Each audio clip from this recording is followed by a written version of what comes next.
All right, sir. I appreciate you taking the time to speak with us today about what's going on out in Canton. Um, just tell folks where things stand right now with um, cell service, power, water, utilities, basic needs, that type of thing.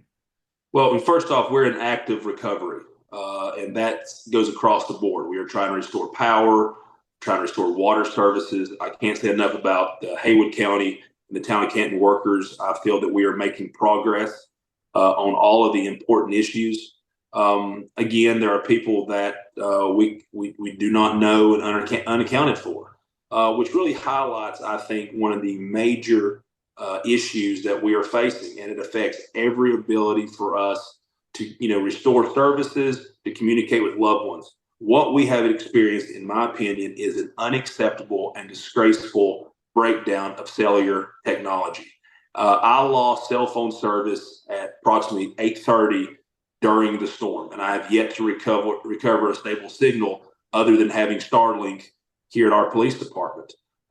The idea that every time I'm able to get a signal and I'm getting messages from friends across the country asking Zeb, I haven't heard from my mom and dad. I haven't heard from my sister. They live in Asheville. Is there anything you can do? This is 2024, and we are having to deal with this crisis with 1990s technology. And this is unexcusable. And it's heartbreaking not only to hear those messages, but even the thought that we could have helped more people get out and prepare for what was coming if we had the ability to place a cell phone call. And we have experienced storms like this before, not like this before, but we have been through blizzards, so many other situations, and we've never experienced a region wide cell phone outage. What we are experiencing is a region wide apocalyptic flooding disaster. And as I sit here today on Monday, we still cannot place cell phone calls to basic services to help communicate. So everything is slower and less efficient because of cellular service, and it's unacceptable. We're finding a way. I'm very proud of what we're able to do. We're not using that as an excuse, but I've said it before, and I'll say it again. I'm seeing it right now. We are seeing the absolute best out of North Carolina and West North Carolina, especially our emergency services, their families, our linemen, and there are people that have lost their homes and their loved ones. To me, that is the mark everyone has to strive to be. And yes, that also means our cell companies. If we have people that have lost loved ones and are sacrificing everything to recover, then I demand that our telecommunication companies reach that same point. That's the very least. Our people in the West deserve every other resource as anyone else in this country. And if you give us those resources, we can help get supplies, water, help, and basic humanity to our loved ones.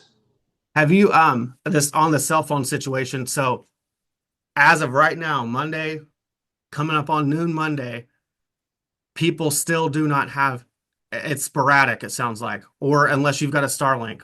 People has is the service not coming back widespread yet? And I say that because in Asheville, which has been the epicenter of all this, they're getting cell phone service back. And they had a Verizon truck come and put a tower up and everything. I don't know how much communication you've had with them, but it sounds like Asheville might be the exception right now. Well, and my heart goes out again. This is to my mountain family. I'm heartbroken, and to my friends in Buncombe County. Again, we went through this 3 years ago. I'm just heartbroken for Asheville, but sporadic would be great. It is still we are still blacked out most of the time. We found service may exist early in the morning and then disappears. But again, that is my point. Asheville and Buncombe deserve that resource. Those people are just as important as anybody else. But there are plenty of other counties, outside of Buncombe that deserves those trucks. Again, the people in all of West North Carolina, whether it's Asheville, whether it's Murphy, Silva, Boone, any of these places, uh, they deserve the same. And so there is an expectation and a demand that those abilities to communicate, those trucks, they need to be in the areas across West North Carolina. Have you heard from any cell phone providers? Anything offer like willing to help? No, I did receive my Verizon bill, but other than that, no. Man, uh, well, I'm hopeful that changes pretty quick with the cell phone service. We stand with y'all. We understand that y'all are it's struggling out there. Let's talk about the flooding situation. Obviously, Canton is a hot spot for flooding when you knew this was going to happen. Where do things stand this afternoon, as of Monday at noon, with flooding, water receding, any water rescue still underway, that type of thing? No, I mean, for the most part, the water has, retreated back inside its banks. We are in active recovery mode. But again, I mean, we are facing apocalyptic disaster that is different than what we experienced several years ago. I mean, we relatively had a 28-foot crest. The in Ivan in '04 was around 22. Not to make light, but the last time that Western North Carolina experienced a flood like this was in the book of Genesis and Noah. There is nothing in between. This is the big one. And again, places that never flooded have flooded. Creeks became streams, streams became rivers, rivers became oceans. And that's what we're faced with. We saw that here in 21. I'm very proud of Haywood County and the town of Canton. Nobody was better prepared for this storm than us. We started working a week ago. But when you're facing a 28-foot peak, there's nothing you can do. And so it is utter devastation. We are trying and making progress on town essential services, securing our downtown, and getting people the supplies needed. Because again, every day, every hour is precious. Because when you're dealing with lack of food and water, insecurity, and the inability to communicate, that does not help with stabilization. And so we are working very hard. I think we're making progress. And then we're going to start looking at our business owners, getting them down there, helping them clean up their buildings, and go from there. Have any other resources made their way into Canton or Haywood County? I mean, we know that the state resources, the federal resources, we keep hearing they're out there and available, and we realize that there's roadblocks and hurdles to getting stuff there. But at this point, we're starting to see them come in by air and different other ways to get in. Have you all started seeing that type of support show up? We have. I've seen support, private and public, from local, state, and feds already on the ground, and that will continue. But again, we have to do it in a way that is efficient and is stable. We don't want to make a dangerous situation more by having people, come down, take pictures, look for food. And we're organizing that right now. But no, I have services are on the ground. But one thing that is different this time, last time it was us and Crusoe. And so we had help from across the region, across the state. So many of our friends and family in the mountains now are having to protect and heal their own backyards as they should. And it's just literally every night I've sat in bed and watched clips on the news of towns that we visit that I know the mayors our high school team travels to, and utter devastation. And it is absolutely apocalyptic here, but it's not our first rodeo. For them it is. And I'm just absolute numb for my region and our mountain family. Do you still have, and I know because there's no cell phone service, what the answer to this is going to be, folks who are still unaccounted for, and how are y'all handling those situations? The answer is yes, and then that's followed by prayer. When we know we have a situation where our ability to reach people and to know what the situation is and where people are, it's prayer. And then trying to find out where they are, because again, we don't know where they are because we cannot communicate. Again, we can talk about businesses, we can talk about recovery, we can talk about the future, but let us first start with people's lives. And that people are still searching. And I'm getting messages even this morning. I can't find my mother. I've not heard from my mother. She lives in Buncombe County. Yeah. We are 72 hours post this. I mean, that is, I don't, I'm sure there's someone listening that's trained in this, but that's an emotion that I've never, probably helplessness. helplessness, where you know you can help, you should help, you need to help, but can't help because you can't reach them or know even where to start because an inability to communicate.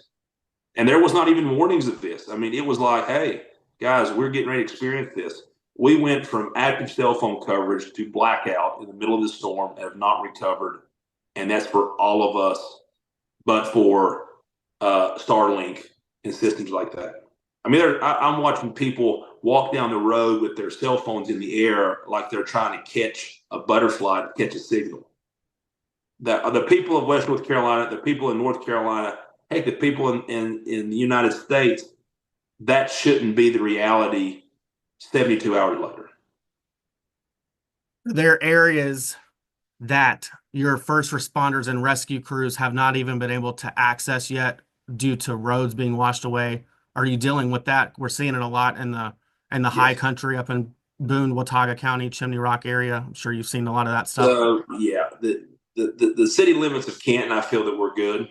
I mean, we know every road, trail, backyard there is because we have a relatively small area. We know the town of Canton, but once you reach the county, that's exactly what's happening. The bridge is being washed out. So I'm not going to speak on the county part, but there's no doubt. I love Haywood County, but there are some very rough areas that people call home, and it's just as important as anybody else.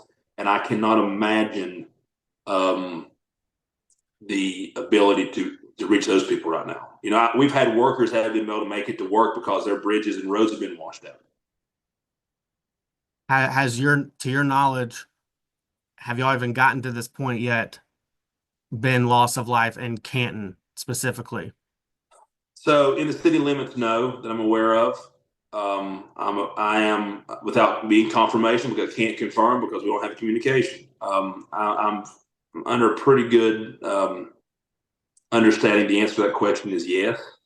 I know Asheville has confirmed 30 and expect that to go up. Again, I don't take anything away from our eastern friends on the coast, but I think when this is said and done, this will be the largest natural disaster in our state's history.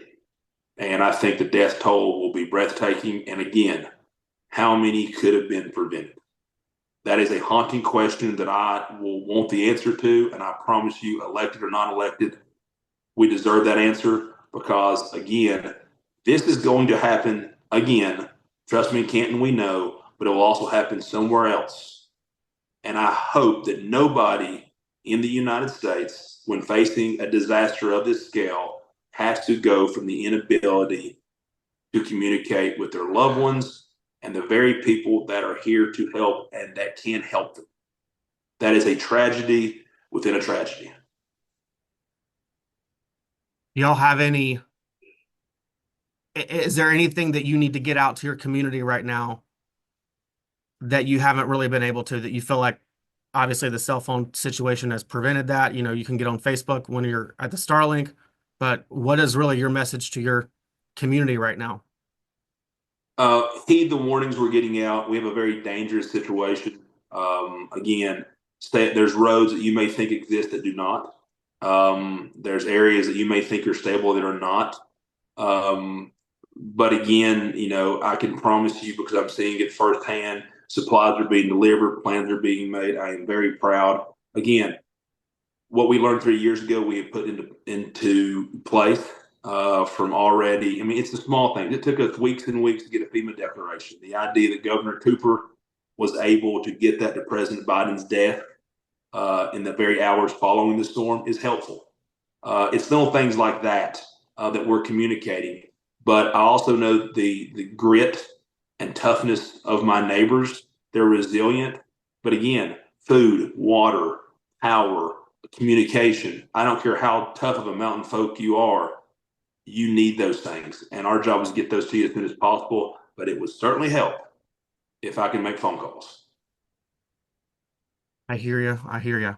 Anything else that No, you I will haven't say hit this. on? This is appreciative, and again, I've said this over and over again, from the flood to the mill closure. There are people that are sending supplies, money, water, and we truly appreciate that. But also, though, across not just North Carolina, but across the United States and not the world, there are people that I will never meet that are saying prayers for us know that they matter, and it provides hope. And it is extremely tough, and we are exceptionally tired, and we have to dig deep. But this is home. And, you know, I say all the time, other than the words "I love you," the most important word in the English language is home. And that means a lot of different things for a lot of different people. And this home is worth keeping and it's worth protecting. And we will recover. But the people here in our homes, we need help. It's going to be a long way. But we're putting one boot at a time, one foot in front of the other. Zeb, I'm going to stop recording.